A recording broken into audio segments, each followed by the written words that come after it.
Chapter 44. The Master, on Himself and His Experiences. Sri Ramakrishna was sitting in his room at Dakshineshwar. Rakhal, M., Dvija, and his father and other devotees were present. It was about 4 o'clock in the afternoon. After returning from Vrindavan, Rakhal had spent a few days at home. Now he was staying with the Master. Latu Harish and Ramlal were also staying at the temple garden. Beginning of Master's illness. Sri Ramakrishna was not well. It was the beginning of the illness subsequently diagnosed as the fatal cancer. But this did not disturb the serenity of his mind. Day and night, he had only one thought, and that was the spiritual welfare of his disciples. He was guiding them toward the attainment of God. He encouraged them constantly to cultivate knowledge and devotion, and warned them of the snares of woman in gold. He was completely indifferent to his own illness and devoted himself wholeheartedly to the fulfillment of his earthly mission. Dvija was about 16 years old. After the death of his mother, his father had married a second time. Dvija often accompanied M to Dakshineshwar, but his father did not approve of it. Dvija's father had for a long time been speaking of visiting Sri Ramakrishna. Today he had come to Dakshineshwar. He was the manager of a business firm in Calcutta and had passed his examination in law. Master to Dvija's father, please don't mind your children's coming here. Advice to the worldly minded. I ask people to live in the world after the awakening of their spiritual consciousness. After extracting gold through hard labor, a man may keep it under earth or in a box or under water. The gold is not affected. I ask people to live in the world in a spirit of detachment. If you break the jackfruit after rubbing oil on your hands, its sticky juice will not smear them. If the unripe mind dwells in the world, the mind gets soiled. One should first attain knowledge and then live in the world. If you put milk in water, the milk is spoiled. But this will not happen if butter churned from the milk is put in water. Dvija's father. That is true, sir. Instructing Dvija's father. Master smiling. I know why you scold your children. You only threaten them. The brahmachari said to the snake, You are a fool indeed. I forbade you to bite but not to hiss. Your enemies would not have beaten you if only you had hissed at them. Your scolding of the children is really a hissing. Dvija's father smiles. A good son is an indication of his father's spiritual nature. If good water comes out when a reservoir is dug, it only indicates the virtue of the owner. A son is called Atmaja, the self reborn. There is no difference between you and your son. In one way, you yourself are reborn as your son.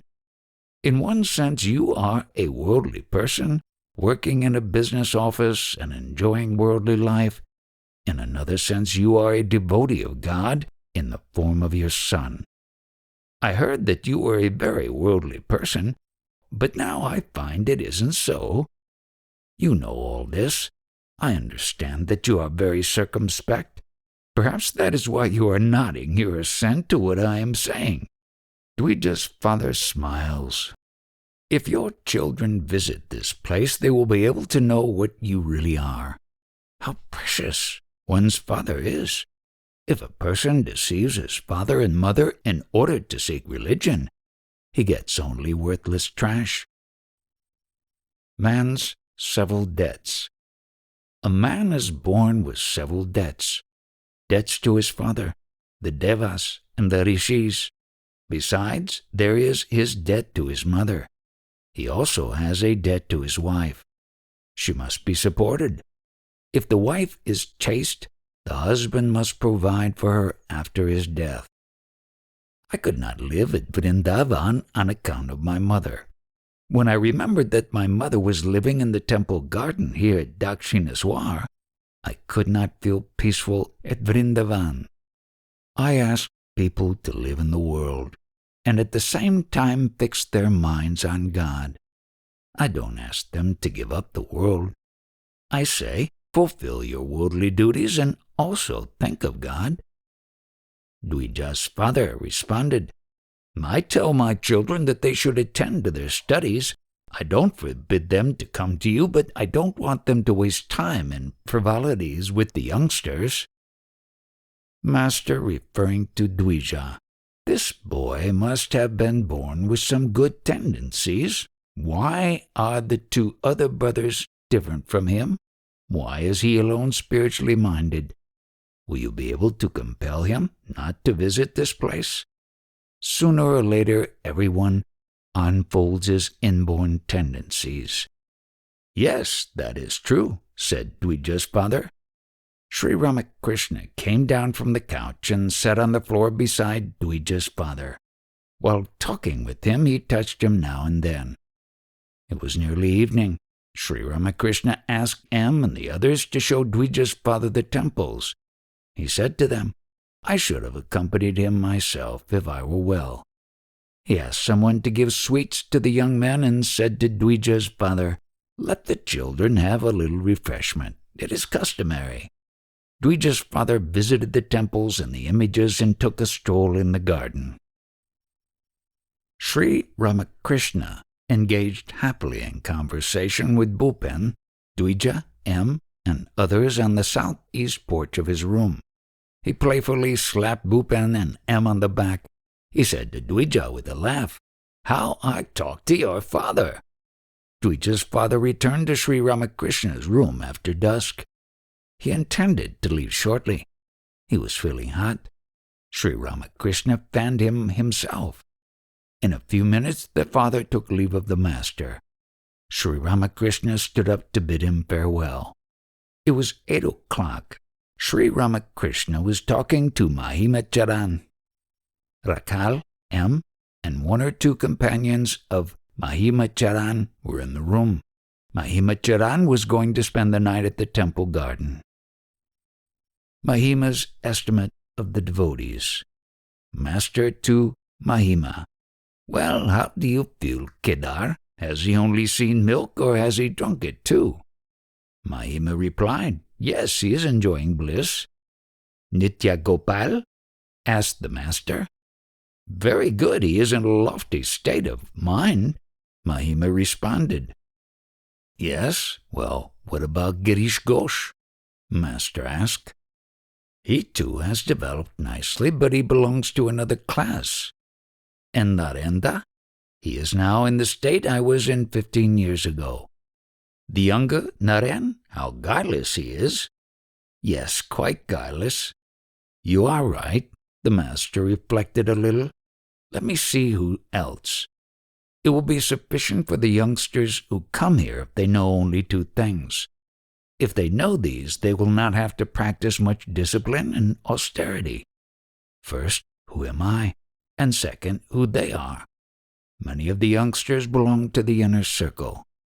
Those belonging to the inner circle will not attain liberation. I shall have to assume a human body again in a northwesterly direction. I feel peace of mind when I see the youngsters. How can I feel joy at the sight of those who have begotten children and are engaged in lawsuits and are involved in woman and gold? How could I live without seeing pure-souled persons? Mahimacharan recited some texts from the scriptures. He also described various mystic rites of the Tantra. The master said, Well, some say that my soul, going into samadhi, lies about like a bird in the Mahakasha, the infinite space. Different kinds of samadhi. Once a sadhu of Rishikesh came here. He said to me, There are 5 kinds of samadhi. I find you have experienced them all. In these samadhis, one feels the sensation of the spiritual current to be like the movement of an ant, a fish, a monkey, a bird, or a serpent. Sometimes the spiritual current rises through the spine calling, like an ant.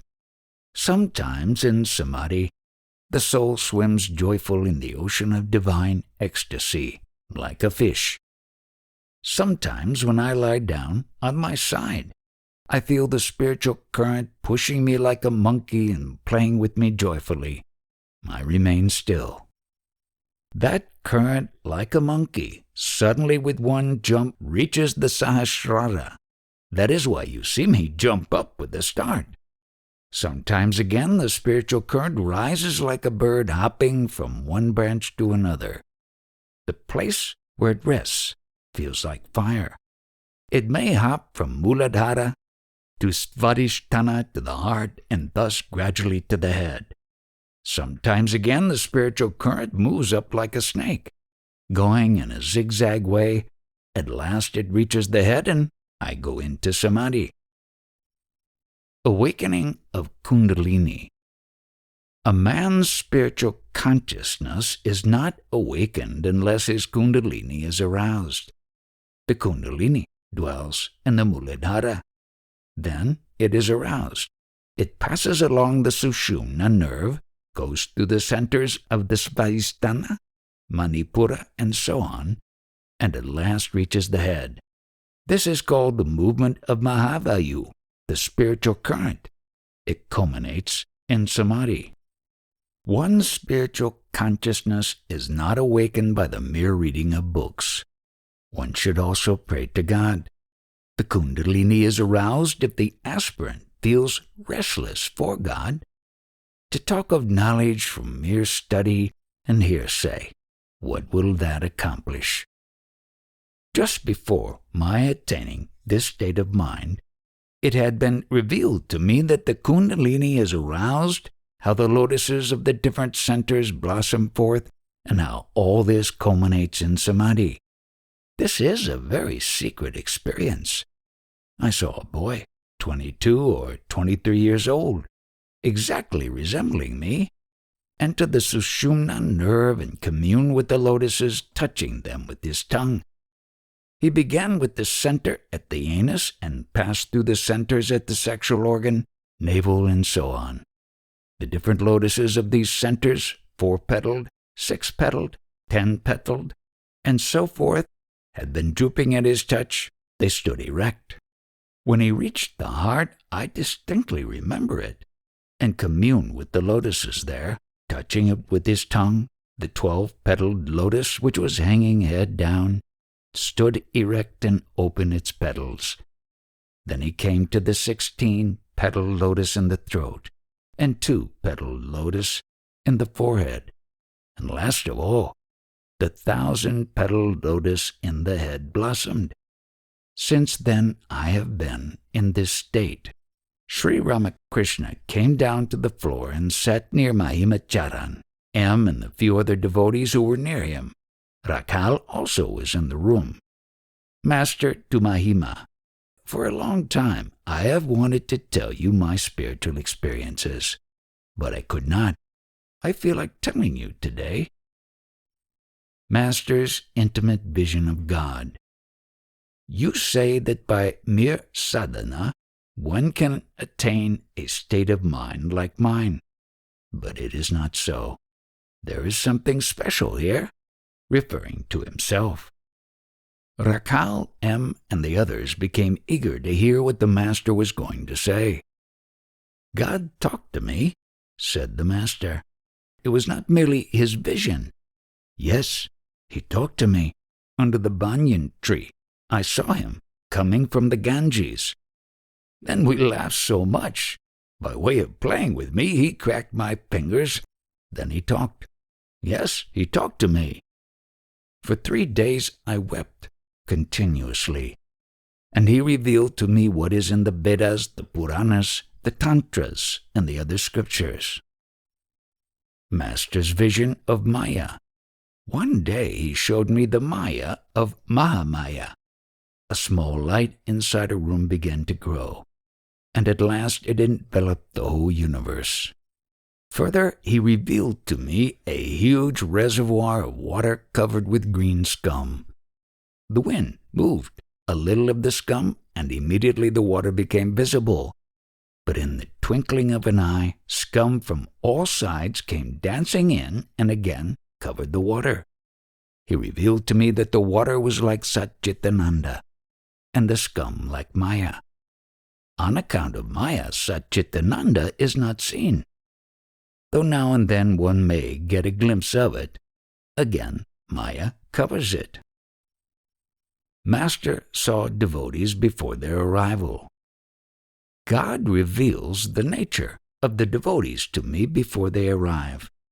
I saw Chaitanya's party singing and dancing near the Panchavati, between the banyan tree and the bakul tree.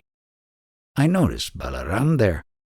If it weren't for him, who would there be to supply me with sugar, candy, and such things? Pointing to him, and I saw him too. I had seen Keshab before I actually met him. I had seen him and his party in my samadhi. In front of me sat a room full of men. Keshab looked like a peacock sitting with its tail spread out. The tail meant his followers. I saw a red gem on Keshab's head. That indicated his rajas. He said to his disciples, "Please listen to what he, meaning the Master, is saying." I said to the Divine Mother, "Mother, these people hold the views of Englishmen. Why should I talk to them?" Then the Mother explained to me that it would be like this in the Kali Yuga. Keshab and his followers got from here, pointing to himself, the names of Hari and the Divine Mother. That is why the Divine Mother took Vijay away from Keshab's party. But Vijay did not join the Adi Samaj. Pointing to himself, there must be something special here. Long ago, a young man named Gopal Sen used to visit me. He who dwells in me placed his foot on Gopal's chest. Gopal said in an ecstatic mood, "You will have to wait here a long time. I cannot live any more with worldly people." He took leave of me. Afterwards I heard that he was dead. Perhaps he was born as Nitya Gopal. About Narendra, I have had many amazing visions. I had a vision of the indivisible Satchitananda. Inside it, I saw two groups with a fence between them. On one side were Kedar, Chuni, and other devotees who believe in the personal God. On the other side was a luminous space like a heap of red brick dust. Inside it was seated Narendra, immersed in samadhi. Seeing him absorbed in meditation, I called aloud, "Oh, Narendra!" He opened his eyes a little. I came to realize that he had been born in another form in Simla in a Kayasta family. At once I said to the Divine Mother, "Mother, entangle him in Maya, otherwise he will give up his body in samadhi." Kedar, a believer in the personal God, peeped in and ran away with a shudder. Master about himself. Therefore I feel that it is the Divine Mother herself who dwells in this body and plays with the devotees. When I first had my exalted state of mind, my body would radiate light. My chest was always flushed. Then I said to the Divine Mother, "Mother, do not reveal thyself outwardly. Please go inside." That is why my complexion is so dull now. If my body were still luminous, people would have tormented me. A crowd would always have thronged here. Now there is no outer manifestation. That keeps weeds away. Only genuine devotees will remain with me now. Do you know why I have this illness? It has the same significance. Those whose devotion to me has a selfish motive behind it will run away at the sight of my illness. I cherished a desire. I said to the Mother, "O Mother, I shall be the king of the devotees." Again this thought arose in my mind. He who sincerely prays to God will certainly come here. He must. You see, that is what is happening now. Only people of that kind come. My parents knew who dwells inside this body. Father had a dream at Gaya.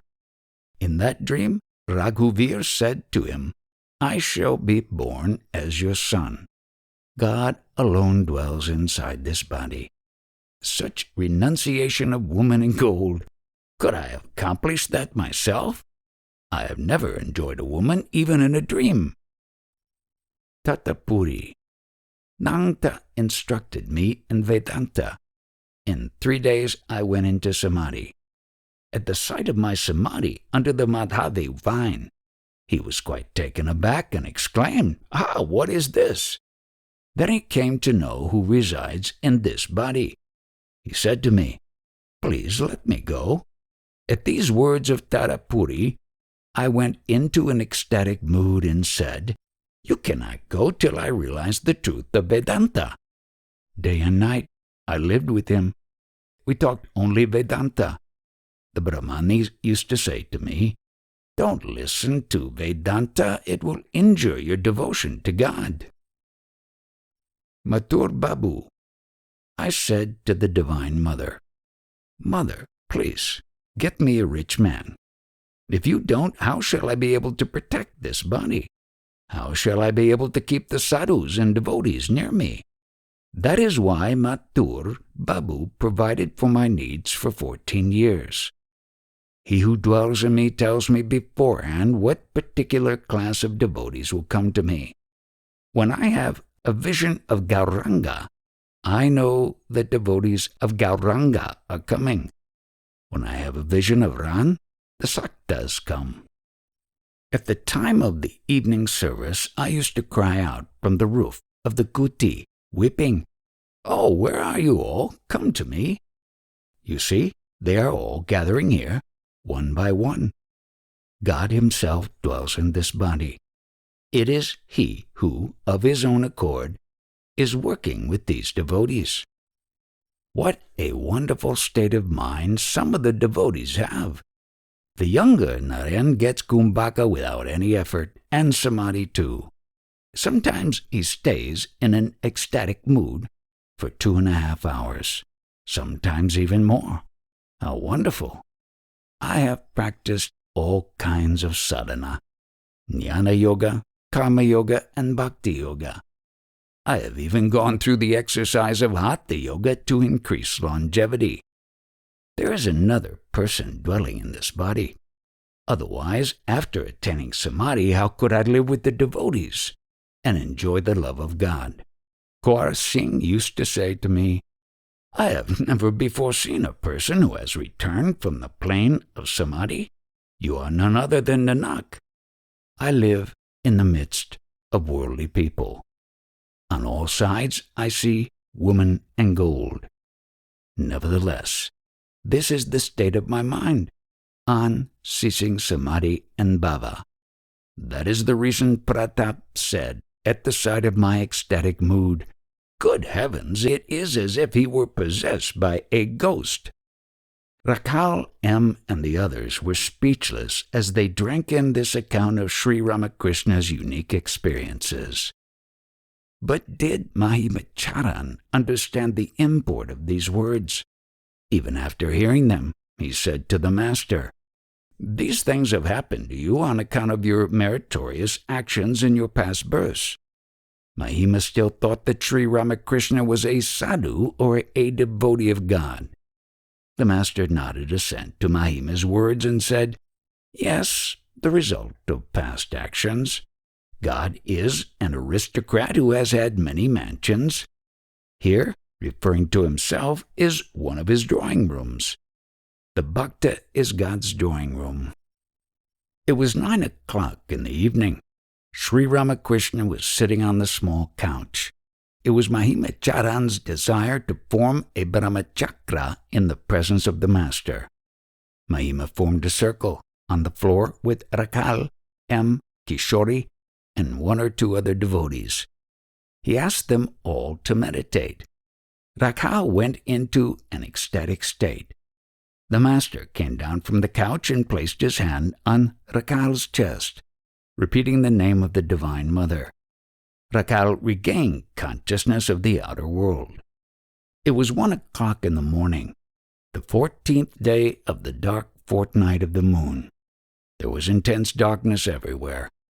1 or 2 devotees were pacing the concrete embankment of the Ganges. Sri Ramakrishna was up. He came out and said to the devotees, "Nanda told me that at this time about midnight one hears the Anahata sound."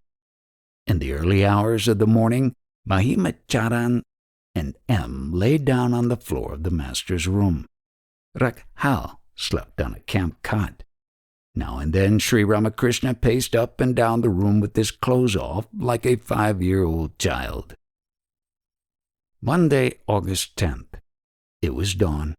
The master was chanting the name of the Divine Mother. He went to the porch west of his room and looked at the Ganges. Then he stopped in front of the pictures of different gods and goddesses in the room and bowed to them. The devotees left their beds, saluted Sri Ramakrishna, and went out. The master was talking to a devotee in the Panchavati. The latter had dreamt of Chaitanya Deva. Master spoke in an ecstatic mood. "Ah me, ah me." The devotee responded, "But sir, it was only a dream." "Is a dream a small thing?" The master's voice was choked. His eyes were filled with tears. Sri Ramakrishna was told of a devotee who had divine visions even while he was awake.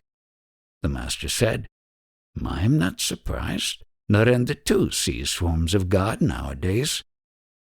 Mahimacharan went to one of the Shiva temples to the west of the courtyard and chanted hymns from the Vedas. He was alone. It was 8 o'clock in the morning. M bathed in the Ganges and came to Sri Ramakrishna. Brahmani, who was grief-stricken on account of her daughter's death, also entered the room. The master asked the Brahmani to give M some prasad to eat. "Please eat something yourself first," she said. "Then he will eat." The master responded, "Take some prasad of Jagannath first, and then eat." After eating the prasad, M went to the Shiva temples and saluted the deity. Then he returned to the master's room and saluted him. He was ready to go to Calcutta. The master spoke tenderly. "Go home safely. You have to attend to your duties." Tuesday, August 11th. Sri Ramakrishna was in his room at the temple garden. He had been observing silence since 8 o'clock in the morning. Did he know the fatal nature of his illness? At his silence, the Holy Mother wept. Rakhal and Latu also wept. The Brahmani, the widow from Bagbazar, arrived. She too was weeping at this strange mood of the master. Now and then the devotees asked him whether he would remain silent for good. The master answered them in the negative by a sign. At 3 o'clock in the afternoon, Narayan arrived. Sri Ramakrishna said to him, "The Divine Mother will bless you." Narayan told the other devotees that the master had spoken to him. A heavy weight was lifted from their breasts. They all came into the master's room and sat on the floor. Master to the devotees, "The mother showed me that all this is verily Maya. She alone is real, and all else is the splendor of her Maya.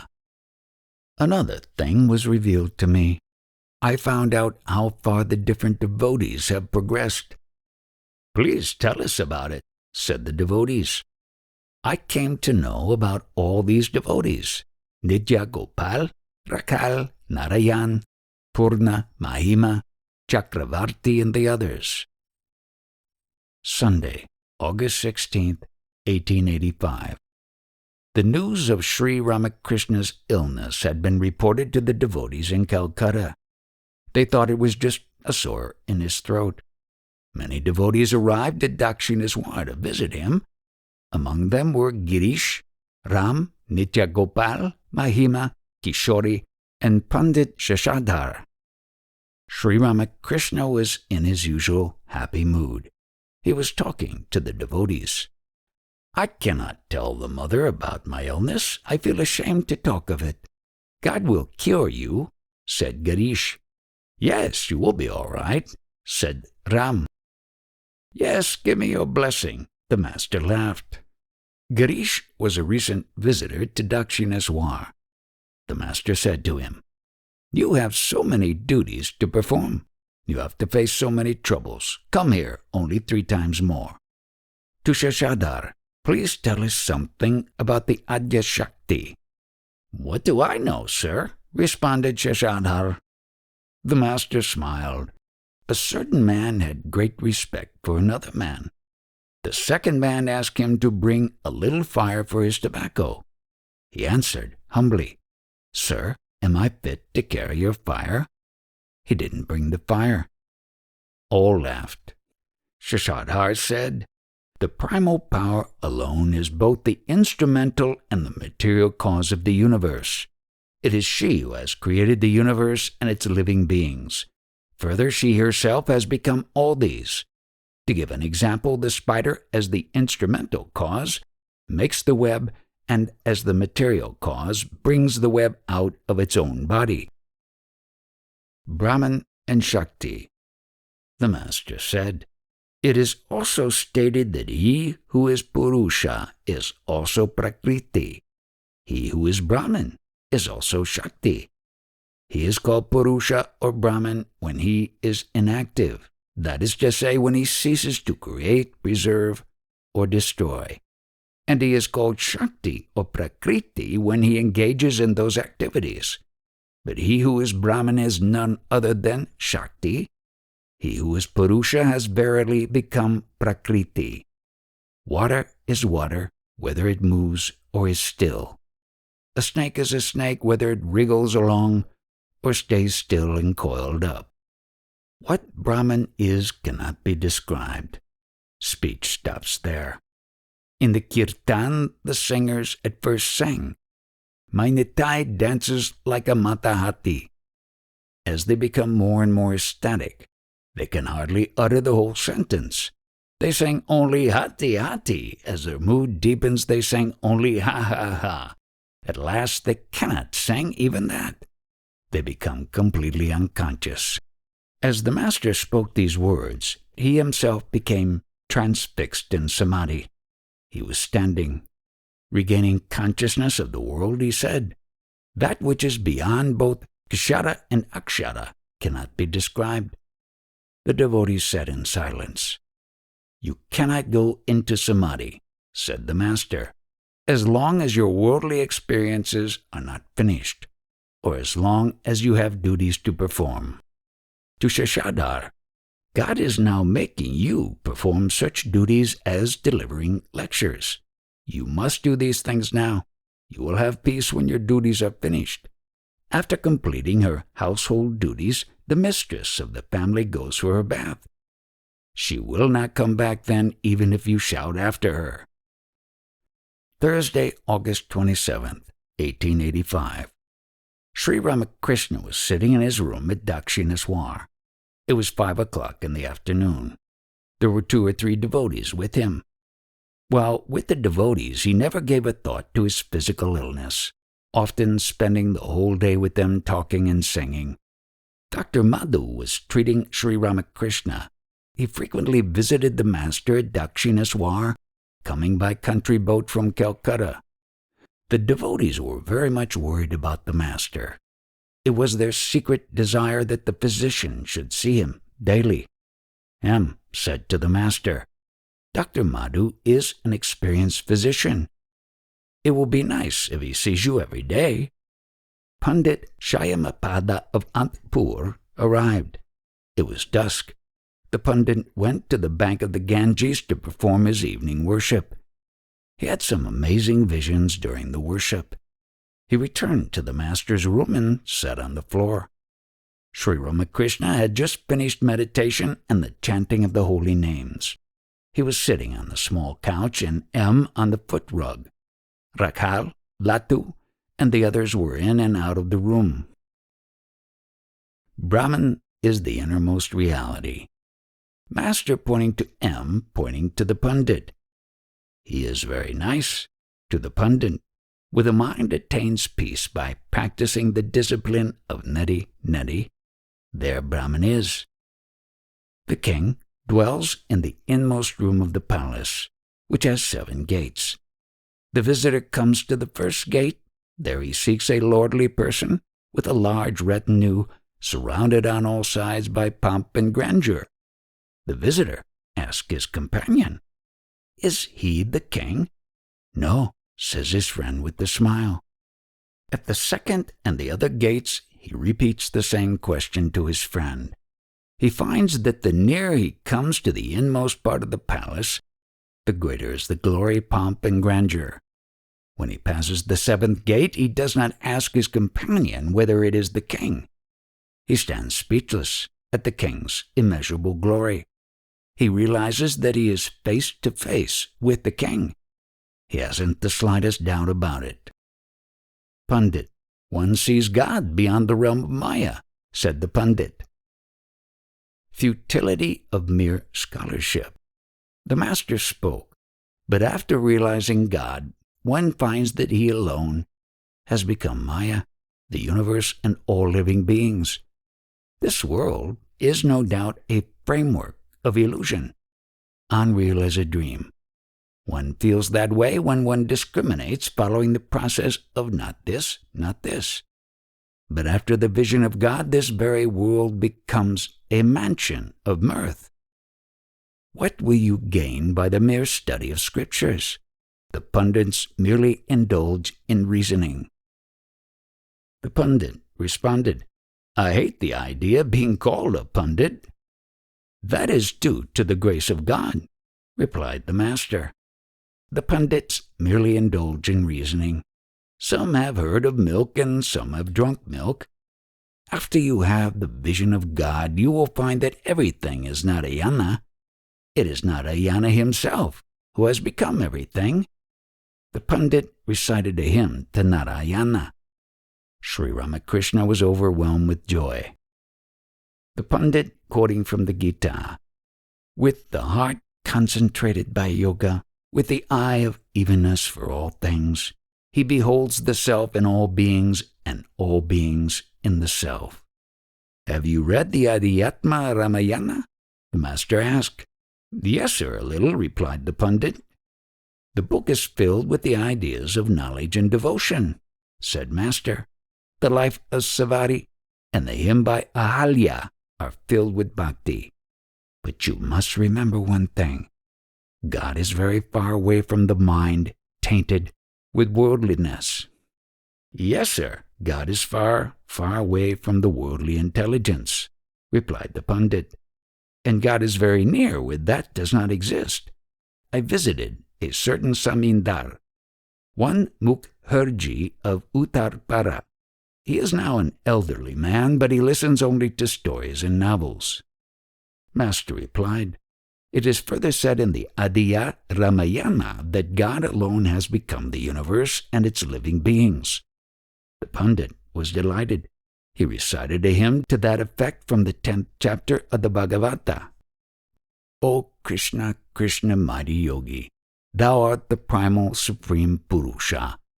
This universe, manifest and unmanifest, is thy form as the sages declare. Thou alone art the soul, the sense organs, the Lord dwelling in the bodies of all. Thou art the subtle, great Prakriti, made of sattva, rajas, and tamas. Thou alone art the Purusha, the Lord dwelling in the bodies of all." As Sri Ramakrishna listened to the hymn, he went into samadhi. He remained standing. The pundit was seated. The master placed his foot on the pundit's lap and chest and smiled. The pundit clung to his feet and said, "O Guru, please give me God consciousness." After the pundit had left the room, Sri Ramakrishna said to him, "Don't you see that what I have said is coming to pass? Those who have sincerely practiced meditation and japa must come here." It was 10 o'clock. Sri Ramakrishna ate a little farina pudding and lay down. He asked M to stroke his feet. A few minutes later, he asked the disciple to massage his body and chest gently. He enjoyed a short nap. Then he said to M, "Now, go to sleep. Let me see if I can sleep better when I am alone." He said that Ramlao, he, meaning M, and Rakal may sleep in the room. Friday, August 28th. It was dawn. Sri Ramakrishna was awake and meditating on the Divine Mother. On account of his illness, the devotees were deprived of his sweet chanting of the Mother's name. Divine incarnations act like men. Sri Ramakrishna was seated on the small couch. He asked M, "Well, why have I this illness?" M replied, "People will not have the courage to approach you unless you resemble them in all respects. But they are amazed to find that in spite of such illness, you don't know anything but God." The Master smiled. Balaram also said, "If even you can be ill, then why should we wonder about our illnesses?" Lakshmana was amazed to see that Rama could not lift his bow on account of his grief for Sita. Even Brahman weeps, entangled in the snare of the 5 elements. Jesus Christ, too, said M, wept like an ordinary man at the suffering of his devotees. "How was that?" asked the Master. Jesus and Lazarus. M continued, "There were 2 sisters, Mary and Martha. Lazarus was their brother. All 3 were devoted to Jesus. Lazarus died. Jesus was on his way to their house. One of the sisters, Mary, ran out to meet him. She fell at his feet and said, weeping, 'Lord, if you had been here, my brother would not have died.' Jesus wept to see her cry. Then Jesus went to the tomb of Lazarus and called him by name. Immediately Lazarus came back to life and walked out of the tomb. 'But I cannot do those things,' said the Master. 'That is because you don't want to,' M responded. 'These are miracles, therefore you aren't interested in them. These things draw people's attention to their bodies. Then they do not think of genuine devotion. That is why you don't perform miracles.' Similarities between Christ and Sri Ramakrishna. But there are many similarities between you and Jesus Christ. The Master smiled. 'What else?' 'You don't ask your devotees to fast or practice other austerities. You don't prescribe hard and fast rules about food. Christ's disciples did not observe the Sabbath, so the Pharisees took them to task. Thereupon Jesus said, 'They have done well to eat. As long as they are with the bridegroom, they must make merry.' 'What does that mean?' asked the Master. M replied, 'Christ meant that as long as the disciples live with the incarnation of God, they should only make merry. Why should they be sorrowful? But when he returns to his own abode in heaven, then will come the days of their sorrow and suffering.' The Master smiled. 'Do you find anything else in me that is similar to Christ?' 'Yes, sir. You say the youngsters are not yet touched by woman and gold. They will be able to assimilate instruction. It is like keeping milk in a new pot. The milk may turn sour if it is kept in a pot in which curd has been made. Christ also spoke like that.' 'What did he say?' asked the Master. 'If new wine is kept in an old bottle,' M replied, 'the bottle may crack. If an old cloth is patched with new cloth, the old cloth tears away. Further, you tell us that you and the Mother are one. Likewise, Christ said, I and my Father are one.' 'Anything else?' the Master smiled. 'You say to us, God will surely listen to you if you call on him earnestly. So also Christ said, knock and it shall be opened unto you.' 'Well, if God has incarnated himself again,' said the Master, 'is it a fractional or a partial or a complete manifestation of God?' 'Some say it is a complete manifestation.' 'Sir,' said M, 'I don't quite understand the meaning of complete or partial or fractional incarnation. But I have understood as you explained it the idea of a round hole in a wall.' "Tell me about it," said the master. "There is a round hole in the wall. Through it one is able to see part of the meadow and on the other side the wall. Likewise through you one sees part of the infinite God." "True," said the master, "you can see 5 or 6 miles of the meadow at a stretch." M continued. M finished his bath in the Ganges and went to the master's room. It was 8 o'clock in the morning. He asked Latu to give him the rice prasad of Jagannath. The master stood near him and said, "Take this prasad regularly. Those who are devotees of God do not eat anything before taking the prasad. Yesterday I got some prasad of Jagannath from Balaram Babu's house. I take 1 or 2 grains daily," said M. M saluted the master and took his leave. Sri Ramakrishna said to him tenderly, "Come early in the morning tomorrow. The hot sun of the rainy season is bad for the health." Monday, August 31st, 1885. Sri Ramakrishna was resting in his room. It was about 8 o'clock in the evening. Though ill and suffering, he constantly devoted himself to the welfare of the devotees. Sometimes he felt restless, like a child, but the next moment he forgot all about his illness and became filled with ecstatic love of God. His love for the devotees was like that of a mother for her children. Purna's letter. 2 days earlier, on Saturday night, he had received a letter from Purna. Purna had written, "I am feeling extremely happy. Now and then I cannot sleep at night for joy." After hearing the letter, the master had remarked, "I feel thrilled to hear this. Even later on, he will be able to keep this bliss. Let me see the letter." He had pressed the letter in the palm of his hand and said, "Generally I cannot touch letters, but this is a good letter." That same night, while the master was in bed, he had suddenly become covered with perspiration. He had sat up in bed, saying, "It seems to me that I shall not recover from this illness." It had worried the devotees very much to hear this. The Holy Mother had come to the temple garden to wait on Sri Ramakrishna and was living in a room in the Nahabat. The devotees, with the exception of 1 or 2, were not aware of her presence. A woman devotee staying with the Holy Mother had begun to pay frequent visits to Sri Ramakrishna in his room. After a few days, Sri Ramakrishna had said to her, "You have been here some time. What will people think about it? You had better go home for a week or so." Sri Ramakrishna lay in bed on his side with his back to the room. After dusk, Gangadhar and M arrived from Calcutta. Gangadhar sat at the feet of the master, who was talking to M.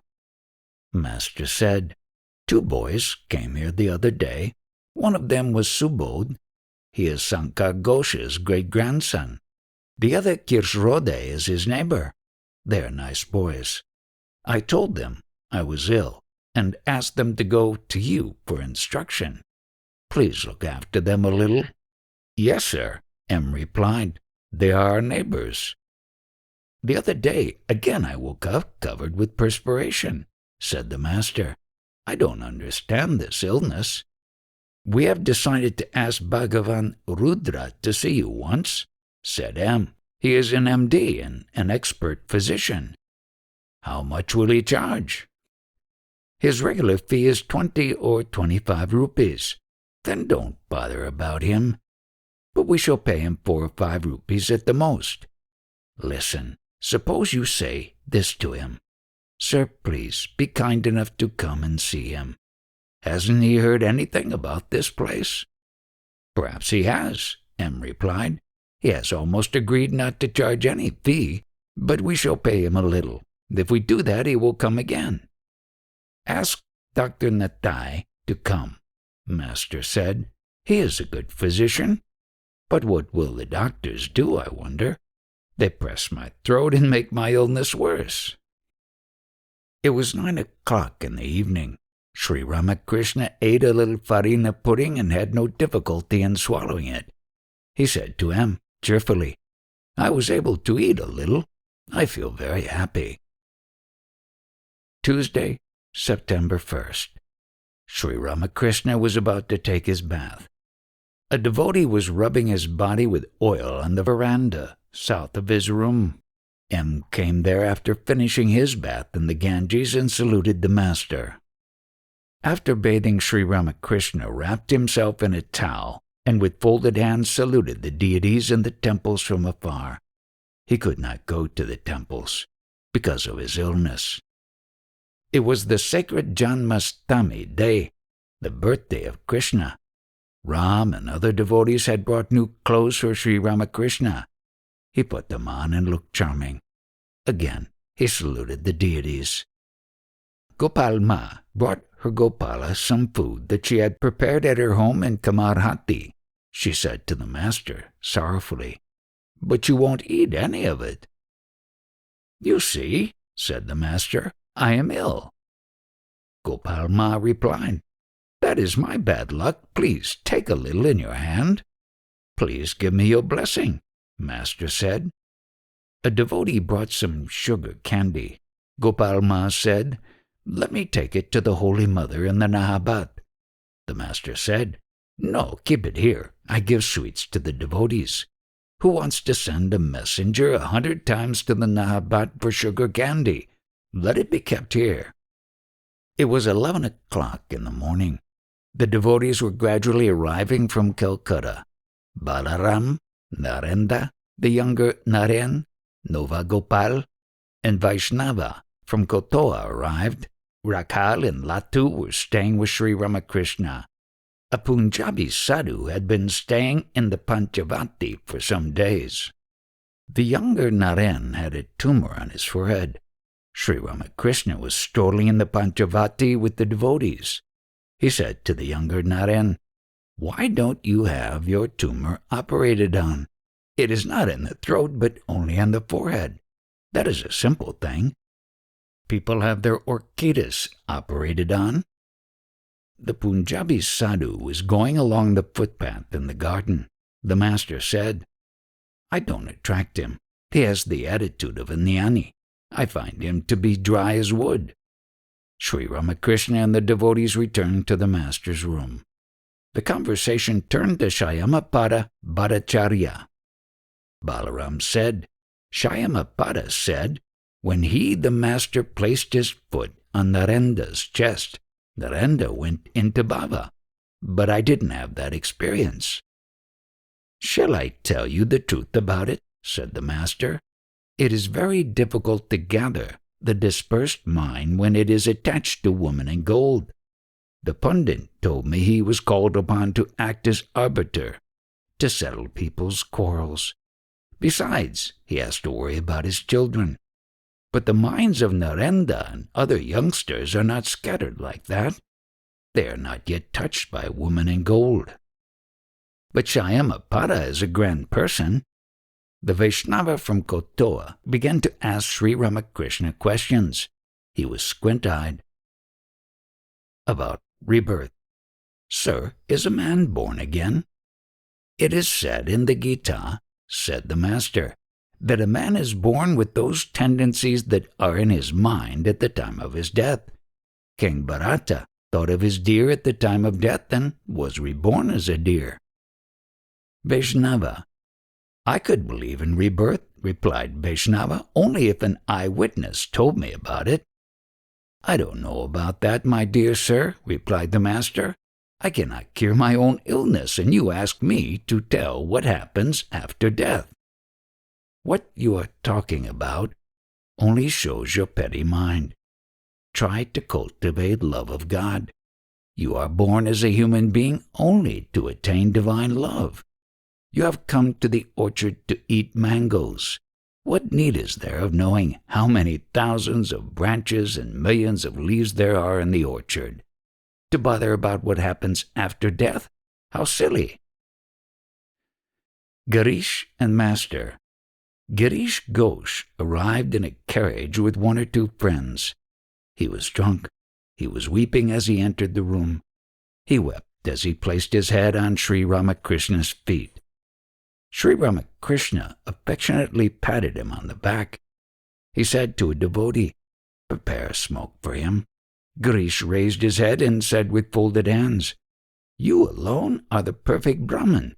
If that is not so, then everything is false. It is such a pity that I could not be of any service to you." He uttered these words with a tenderness that made several devotees weep. Girish continued, "O Lord, please grant me the boon that I may serve you for a year. Who cares for salvation? One finds it everywhere. I spit on it. Please tell me that you will accept my service for 1 year." "People around here are not good," replied the master. "Some may criticize you." "I don't care. Please tell." "All right," said the master. "You may serve me when I go to your house." "No, it is not that. I want to serve you here." Girish was insistent. The master said, "Well, that depends on God's will." Referring to the master's throat trouble, Girish said, "Please say, let it be cured. All right, I shall thrash it out. Kali, Kali." "You will hurt me," said the master. "Oh, throat, be cured," said Girish. "He blows at the throat like an exorciser.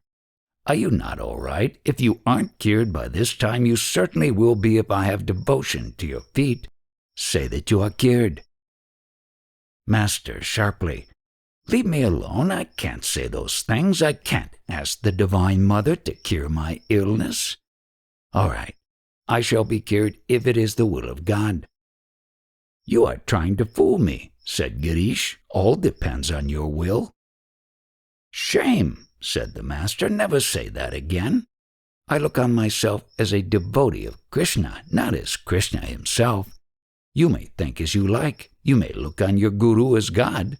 Nevertheless, it is wrong to talk as you are talking. You must not talk that way again." "Please say you will be cured," pleaded Girish. "Very well, if that pleases you." Girish was still under the influence of drink. Now and then he said to Sri Ramakrishna, "Well, sir, how is it that you were not born this time with your celestial beauty?" A few moments later he said, "I see this time will be the salvation of Bengal." A devotee said to himself, "Why Bengal alone? It will be the salvation of the whole world." Girish said, addressing the devotees, "Does any of you understand why he is here? It is for the liberation of men.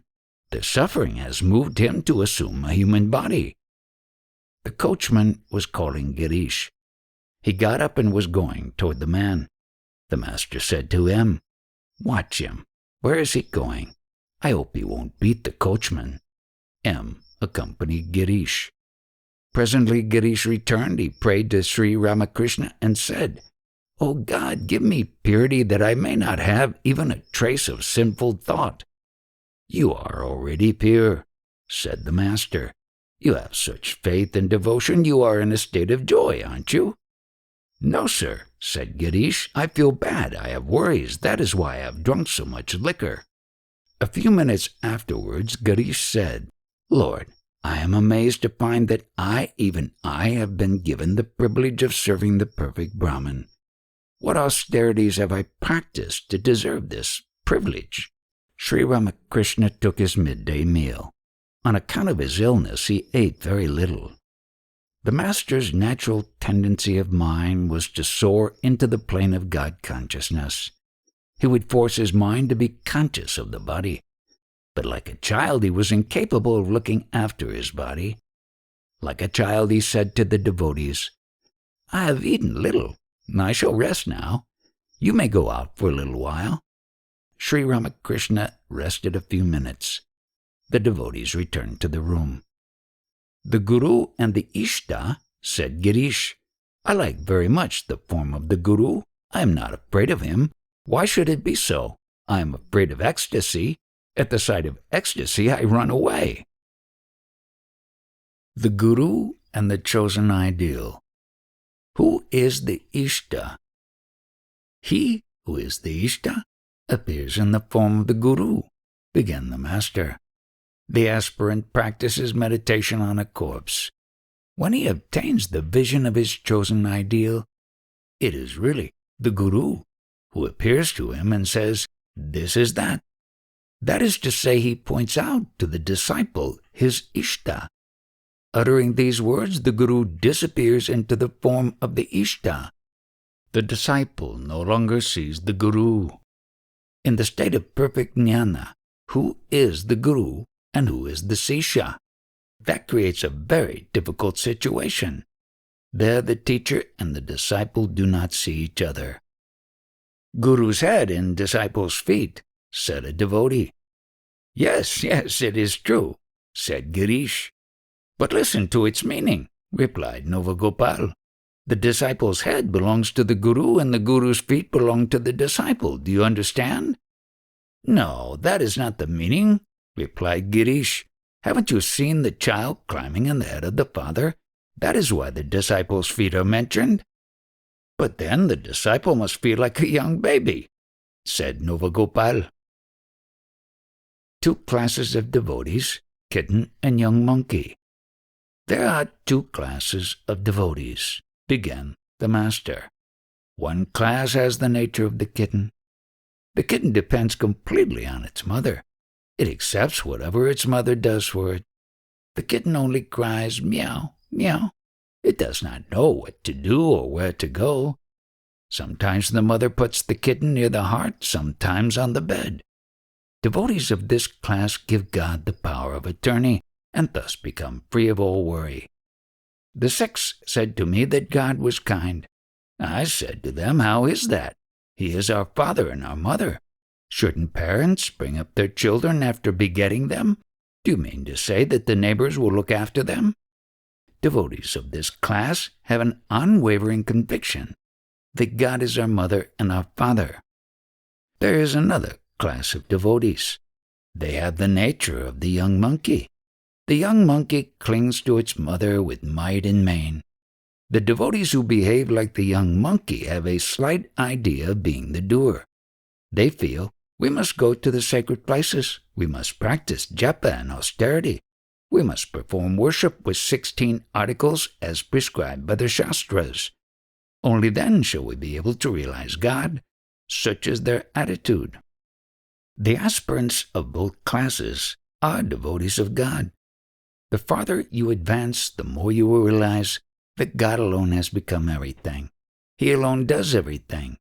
He alone is the Guru, and He alone is Ishta. He alone gives us knowledge and devotion. The farther you advance, the more you will see that there are other things even beyond the sandalwood, forest mines of silver and gold and precious gems. Therefore, go forward. Worldly man's obstacles. But how can I ask people to go forward? The master continued. If worldly people go too far, then the bottom will drop out of their world. One day Kashyap was conducting a religious service. He said, O God, may we all sink and disappear in the river of bhakti. When the worship was over, I said to him, Look here, how can you disappear altogether in the river of bhakti? If you do, what will happen to those seated behind the screen? But do one thing, sink now and then and come back again to dry land. All laughed. Futility of argument. Vaishnava. The Vaishnava from Katoa was arguing. The master to Vaishnava, Stop that sizzling noise. When butter containing water is heated over a fire, it makes that sound. If a man but once tastes the joy of God, his desire to argue takes wing. The bee, realizing the joy of sipping honey, doesn't buzz about anymore. What will you achieve by quoting from books? The pundits recite verses and do nothing else. What will you gain by merely repeating Siddhi? You will not be intoxicated even by gargling with the solution of Siddhi. It must go into your stomach. Not until then will you be intoxicated. One cannot comprehend what I am saying unless one prays to God in solitude, all by oneself, with a longing heart. Dr. Rakal arrived to examine Sri Ramakrishna. The master said to him eagerly, Come in and sit down. The conversation with Vaishnava continued. Man should possess dignity and alertness, continued the master. Only he whose spiritual consciousness is awakened possesses this dignity and alertness and can be called a man. Futile is the human birth without the awakening of spiritual consciousness. There are many men at Kamar Pukur with big bellies and imposing mustaches, yet the villages go with palanquins and bring righteous and truthful persons from 20 miles away to arbitrate their quarrels. They do not bring mere pundits. Truthfulness is the tapasya of the Kali Yuga. Truthfulness, submission to God, and looking on the wives of other men as one's own mother, these are the means to realize God. Like a child, Sri Ramakrishna said to the physician, "Sir, please, cure my throat." "Do you ask me to cure you?" asked the doctor. "The physician is Narayana himself," replied the master. "I honor everybody. You may say that if I look on all as Narayana, then I should keep quiet. But I also accept the words of Mahut Narayana. The pure mind and the pure Atman are one and the same thing. Whatever comes in the pure mind is the voice of God. God alone is the Mahut Narayana. Why should I not listen to God? He alone is the master. As long as he keeps eye consciousness in me, I shall obey his orders." The doctor was going to examine Sri Ramakrishna's throat. The master said, "Dr. Mahendra Sarkar pressed my tongue the way they press a cow's." Like a child, Sri Ramakrishna said to the physician, pulling at his shirt sleeves again and again, "Sir, my dear sir, please cure my throat." Looking at the laryngoscope, he said with a smile, "I know it. You'll see the reflection in it." Narendra sang, but on account of the master's illness, there was not much music. September 2nd. After finishing his midday meal, Sri Ramakrishna sat on the small couch and talked to Dr. Bhagavan, Rudra, and M. Rakal, Ladu, and other devotees were in the room. The physician heard all about the master's illness. Sri Ramakrishna came down to the floor and sat near the doctor. "You see, medicine does not agree with me. My system is different." Master's renunciation. Well, what do you think of this? When I touch a coin, my hand gets twisted. My breathing stops. Further, if tie a knot in the corner of my cloth, I cannot breathe. My breathing stops until the knot is untied. The master asked a devotee to bring a rupee. When Sri Ramakrishna held it in his hand, the hand began to writhe with pain. The master's breathing also stopped. After the coin had been taken away, he breathed deeply 3 times, and his hand relaxed. The doctor became speechless with wonder to see this strange phenomenon. The doctor said to him, "Action on the nurse." Master to the doctor, I get into another state of mind. It is impossible for me to lay up anything. One day I visited Sambhu Malik's garden house. At that time I had been suffering badly from stomach trouble. Sambhu said to me, "Take a grain of opium now and then. It will help you." He tied a little opium in the corner of my cloth. As I was returning to Kali Temple, I began to wander about near the gate as if unable to find the way. Then I threw the opium away and at once regained my normal state. I returned to the temple garden. One day at Kamar Pukur, I picked some mangoes. I was carrying them home, but I could not walk. I had to stay standing in one place. Then I left the mangoes in a hollow. Only after that could I return home. Well, how do you explain that? "There is a force behind it, will force," said the doctor. "He," said M, meaning the master, "says that it is God force. You say that it is will force." The master to the doctor, "Again, I get into such a state of mind that if someone says I am better, I at once feel much better. The other day the Brahmani said, 'You are 50% better.' At once I began to dance." Sri Ramakrishna was much pleased with the physician. He said to him, "You have a very fine nature. There are two characteristics of knowledge: a peaceful nature and absence of pride. The doctor has lost his wife, said M. Master to the doctor, I say that God can be realized if one feels drawn to him, said the master, by the intensity of these three attractions: the child's attraction for the mother, the husband's attraction for the chaste wife, and the attraction of worldly possessions for the worldly man. Please, cure me of my illness. The doctor was going to examine the master's throat. Sri Ramakrishna was seated in a chair on the semicircular porch. Referring to Dr. Sarkar, the master said, He is a villain. He pressed my tongue as if I were a cow. He didn't hurt you purposely, replied the doctor. No, he pressed the tongue to make a thorough examination, said the master. Sunday, September 20th, 1885. Sri Ramakrishna was sitting in his room, surrounded by devotees. Navagopal, Haralal, Rakhal, Latu, and others were present. A Goswami, who was a musician, was also there. M arrived with Dr. Rakhal and Bobazar. The physician began to examine the master. He was a stout person and had rather thick fingers. Master, smiling to the physician, Your fingers are like a wrestler's. Mahendra Sarkar also examined me. He pressed my tongue so hard that it hurt me. He pressed my tongue the way they press a cow's. I shall not hurt you, sir, said the doctor. The physician made out his prescription. Sri Ramakrishna was talking.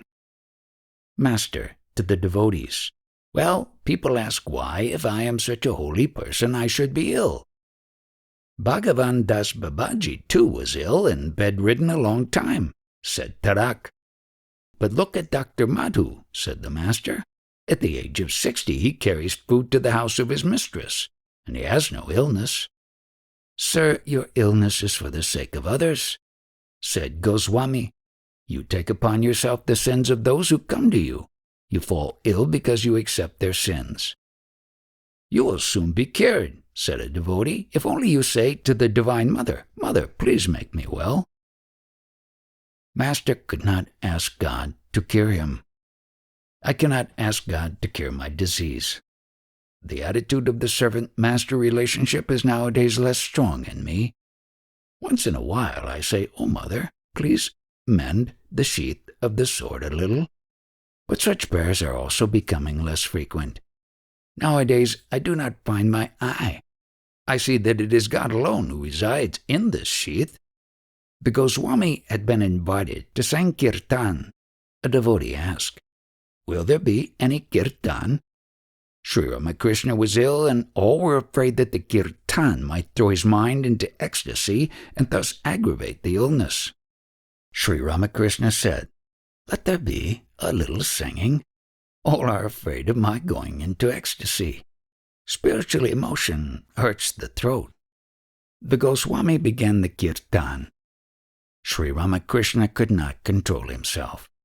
He stood up and began to dance with the devotees. The physician watched the whole scene. A hired carriage was waiting for Dr. Rakhal. He and M were ready to leave for Calcutta. They saluted the master.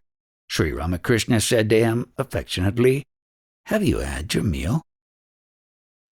Thursday, September 24th, 1885.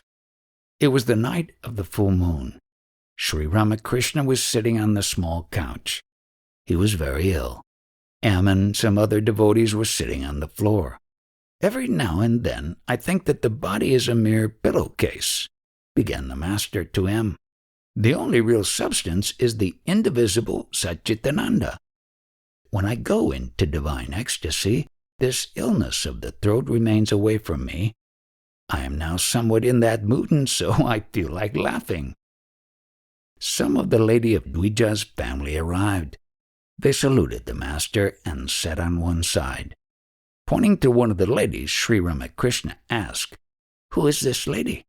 Is it she who brought up Dwija?